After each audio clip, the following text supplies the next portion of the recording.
tell you that the Lord has rejected King Saul. Otherwise, his efforts to arouse the people to answer his call to the color would have results. But it hasn't. Now he has only 600 men left in the army. 600! Well, that isn't enough to fight an army of women, much less the Philistines.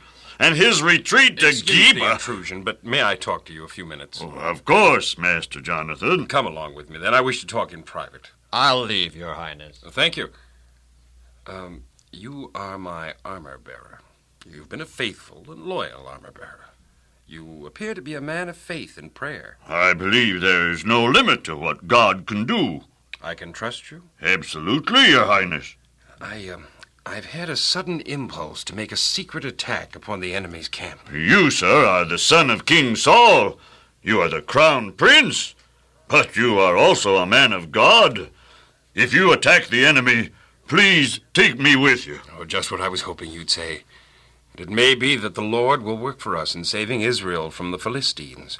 For there is no restraint to the Lord to save by many or by few. Do all that is in thine heart, Your Highness, for I shall be honored to go with you wherever thy heart leadeth thee. We must not let my father, the king, know that we go. Oh, I understand, Your Highness. No one must know.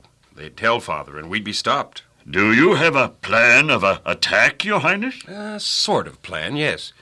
We will go down into the gully separating the two camps. At the proper time and place, we will reveal ourselves to the Philistine sentries.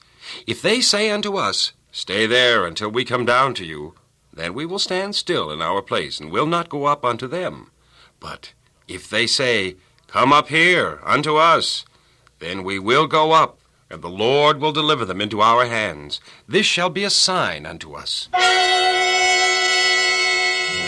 Secretly leaving the camp, the armor-bearer and his prince passed down into the gorge separating the two armies.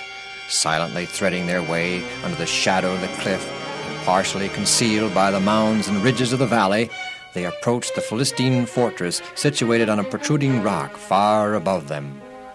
Your Highness, if they do call for us to come up, how are we going to scale that cliff? It goes straight up. I know of a secret passage.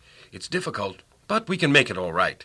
The Philistines consider it inaccessible and consequently do not have it well guarded. Your Highness, I have been thinking and praying, and I feel sure that God will bless us and that his angels will fight by our side. Are we ready to reveal ourselves to the sentries up there? I am ready, Your Highness. Spiritually and physically? Yes, Your Highness. Then let us step out and bravely face whatever befalls us.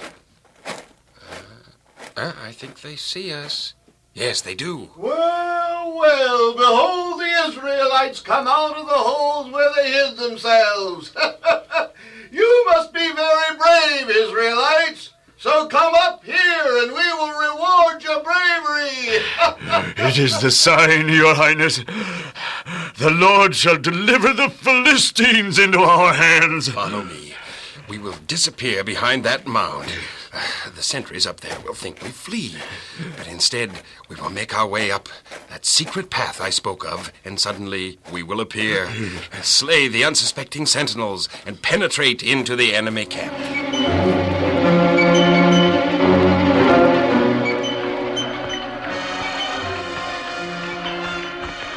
Listen, I hear something. Fighting. Now, who could be fighting? Scribe, fetch General Abner here to me at once. You sent for me, Your Majesty. I hear fighting. What is it? Who fights and why? It comes from the Philistine camp, Your Majesty. They seem to be fighting amongst themselves, killing each other. The Philistines fighting and killing each other? Impossible. There is great confusion among them, Your Majesty, and they are being killed. Their numbers decrease rapidly. There's more to this than meets the eye. Have any of our soldiers left camp? I do not know, Your Majesty. Well, find out at once.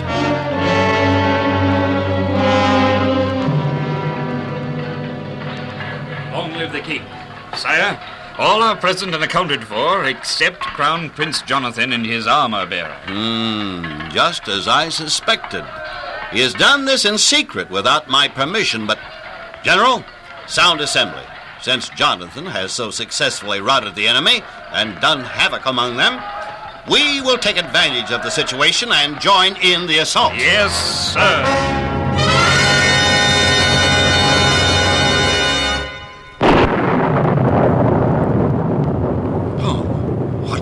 What's that? Sounds like thunder, Your Majesty. But it can't be. There's not a cloud in the sky. Then what is it?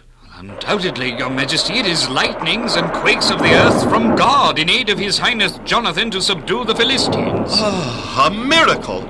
Quickly assemble the men and charge the enemy while they are still in a state of confusion and panic.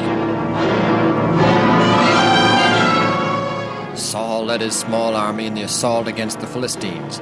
As the news spread, those Israelites who had fled to the hills and mountains and those who had deserted to the enemy came forth and joined with Saul in committing terrible havoc upon the fugitive Philistines.